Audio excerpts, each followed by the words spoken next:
What happens when a question refuses to stay small? I didn't set out to build a foundation or to map the whole human condition. The whole thing started with something much smaller. I was trying to get closer to Jesus. Not Christianity in the broad institutional sense, not denominations, church arguments, or competing traditions fighting over control of the room. The focus was the red-letter text itself, what Jesus actually said. And pretty quickly, one question started bothering me. How can two people read the same gospel, pray to the same God, claim the same faith, and still walk away in completely different directions? At first, that looked like a theology problem. Maybe somebody had the wrong doctrine. Maybe somebody had the wrong tradition.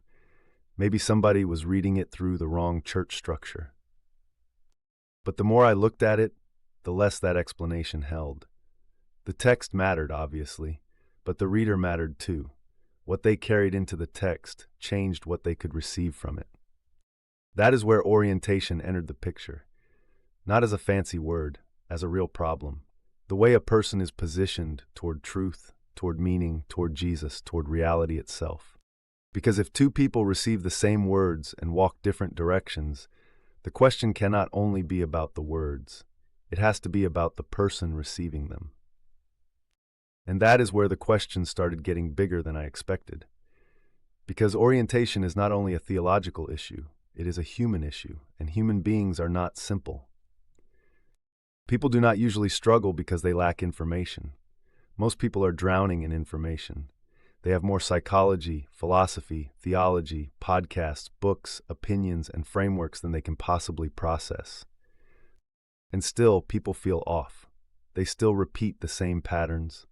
They still misread themselves. They still know things that never seem to reach the place where change actually happens. That should bother us, because if information was enough to orient a human being, we would be the most oriented civilization that has ever existed.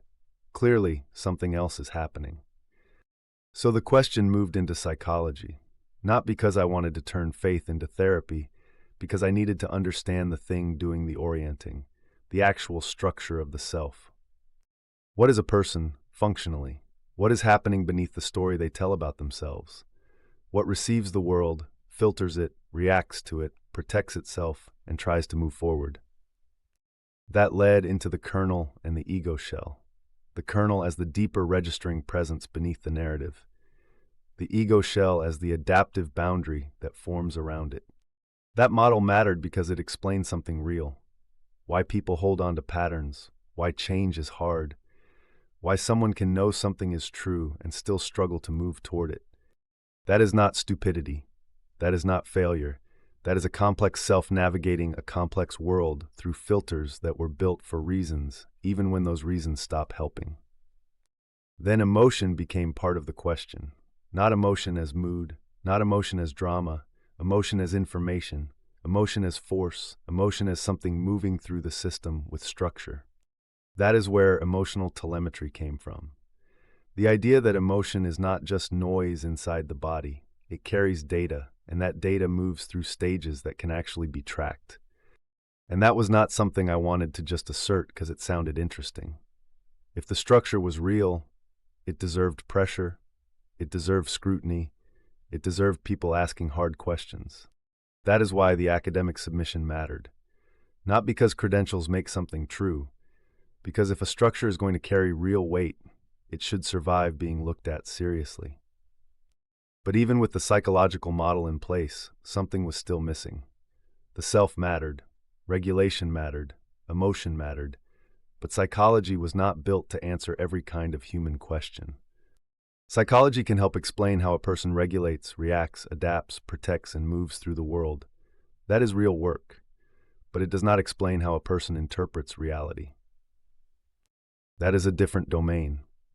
How someone understands truth, time, trust, meaning, order, chaos, God, suffering, and the direction of life is not reducible to psychology. That is where philosophy entered the structure, not as academic decoration. Philosophy is the interpretive layer. It is the set of assumptions underneath how a person makes sense of what is happening. So now there were two major dimensions in view. matter, which deals with regulation and embodied movement, spirit, which deals with interpretation, truth alignment, and how reality is understood. But 2 points only give you a line, and a line gives you polarity. You can move back and forth on it, but that does not mean you're actually oriented. That was the next problem. Matter and spirit gave us 2 necessary dimensions, but not enough structure. Something else was operating that neither psychology nor philosophy could fully account for. Meaning. Not meaning as a vibe, meaning as navigation, meaning as the reason direction matters at all. The why underneath the what, the aim underneath the movement, the trust beneath the step. You can regulate well and still have no purpose. You can interpret clearly and still not know where you are going. Something has to answer why the path matters. That is the meaning dimension. And for me, that dimension has a center. It is theological. It is faith. It is orientation toward Christ as the Christic core. That completed the triangle. Spirit, matter, meaning. Not 3 ways of saying the same thing. 3 different dimensions doing different work inside the human condition. Matter governs how you regulate and move. Spirit governs how you interpret and understand. Meaning governs where you are going, why it matters, and what your life is ultimately oriented toward. That is the architecture of the human condition foundation.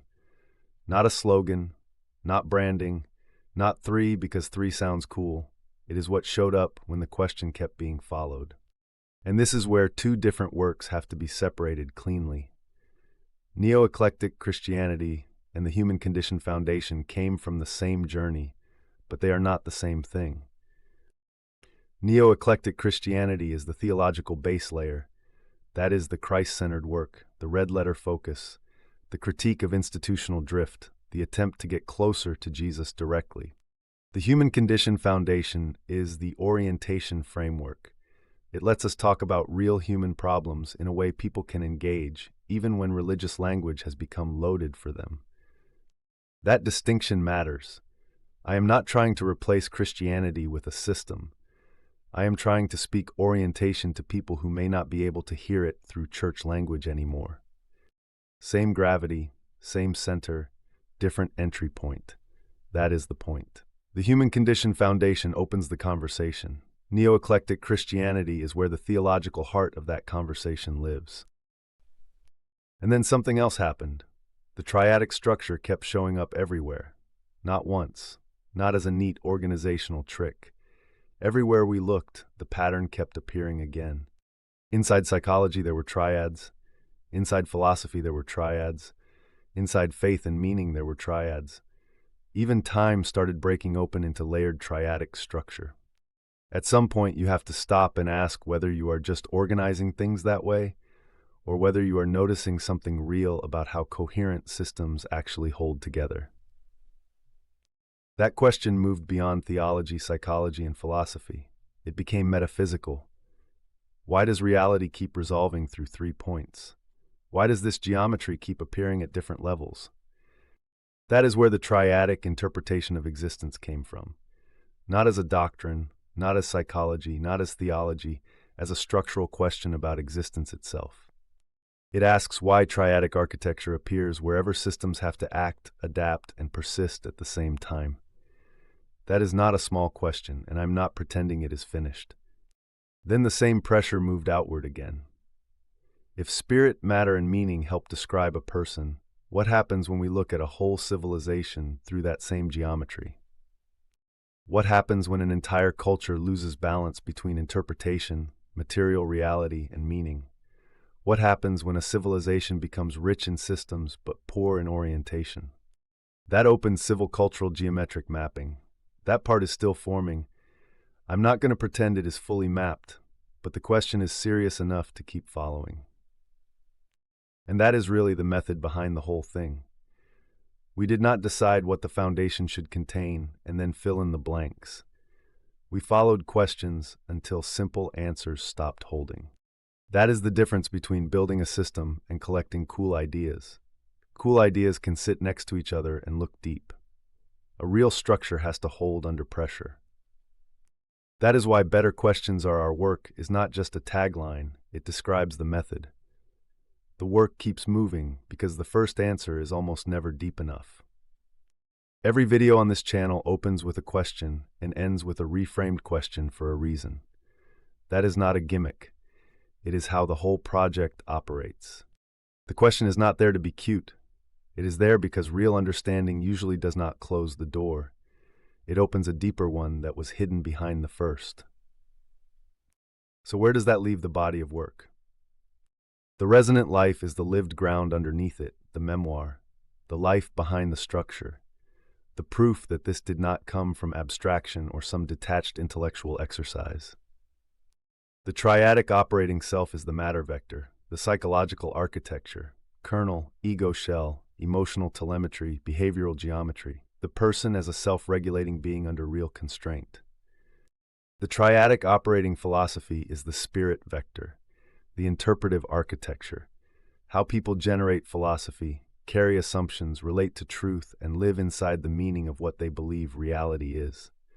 The faith operating system is the meaning vector, the navigational architecture, how faith works as orientation, how meaning directs movement, and why the why underneath life cannot be ignored. Neo-Eclectic Christianity is the theological heart, the red-letter engagement, the attempt to take Jesus seriously without letting institutional scaffolding become more important than the voice at the center. The triadic interpretation of existence is the metaphysical overview. It asks why this triadic pattern keeps appearing wherever coherent systems have to remain alive, adaptive, and intelligible. Civil cultural geometric mapping is the newest frontier. It asks what happens when this geometry is applied to peoples, cultures, institutions, histories, and civilizations trying to navigate reality at scale. These are not random projects sitting next to each other. They tessellate. Each one works in its own domain, but together they form a larger body of thought. And I want to be honest about this. I do not know where the edge is. Every time one part gets clearer, another question opens up right beside it. The psychological work has implications I have not fully traced. The theological work has traditions I have not fully engaged. The civilizational work is barely beginning to show its full shape. That does not bother me. It would bother me more if the thing closed too quickly. Real questions do not always get smaller when you follow them honestly.